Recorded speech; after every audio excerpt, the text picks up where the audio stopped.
Hello मित्रों, आज આપણે ચૂંટણી કાર્ડમાં સરનામું અને મોબાઈલ નંબર કઈ રીતના લિંક કરીને એને ડાઉનલોડ કરવું એ શીખીશું। એની એનવીએસપીની વેબસાઇટ પર આવીશું। આપણે એની વેબસાઇટ પર ક્લિક કરીશું એટલે એની જૂની વેબસાઇટ ચાલુ થશે અને આપણે નવી વેબસાઇટ પર જઈશું। એ વેબસાઇટ ખોલ્યા પછી આપણે લોગિન કરવાનું રહેશે, પણ એના પહેલાં તમારે સાઇન અપ કરીને એક પ્રોફાઇલ બનાવવાની રહેશે। તો અહીંયા મોબાઈલ નંબર લખવાનો રહેશે, નીચે ઈમેલ આઈડી, પછી કેપ્ચા લખીને એને પર કન્ટિન્યુ પર ક્લિક કરવાનું રહેશે।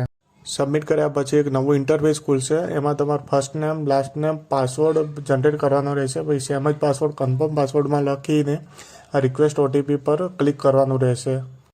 એના પછી એક નવું ઇન્ટરફેસ ખુલશે। એમાં તમારું ફોર્મ નંબર 8 ભરવાનું રહેશે। ફોર્મ નંબર 8 પર ક્લિક કરીને તમારે તમારું સુધારવું હોય તો સેલ્ફ પર ક્લિક કરવાનું ને ના બીજાનું સુધારવું હોય તો બીજા ઓપ્શન પર ક્લિક કરીને તેનો ઇપિક નંબર લખીને એના પર કન્ટિન્યુ કરવાનું। ત્યાર પછી એના 4 અલગ ઓપ્શન ખુલશે। એમાં તમારે જે સુધારવાનું હોય તેના પર ક્લિક કરીને ઓકે પર ક્લિક કરવાનું રહેશે। ઓકે પર ક્લિક કર્યા પછી એક નવું ઇન્ટરફેસ ખુલશે। એ ઇન્ટરફેસ ખુલ્યા પછી તમારે અંદર આધાર કાર્ડ નંબર નાખવો હોય તો એના પર ક્લિક કરવાનું રહેશે તમારે। પછી નીચે આવવાનું રહેશે। પછી તમારે એપ્લિકેશન કરેક્શન ઓફ એન્ટ્રી જેમાં સુધારવું હોય એના પર ક્લિક કરવાનું રહેશે।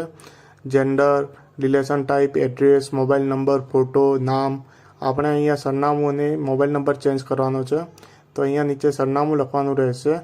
એમાં તમારો ઘર નંબર ને તમારો એરિયા ને બધું એ લખવાનું રહેશે। નીચે મોબાઈલ નંબર લખીને એના પર પછી તમારે જે સપોર્ટિવ ડોક્યુમેન્ટ હોય એના પર ક્લિક કરીને તમારે અપલોડ કરવાનું રહેશે।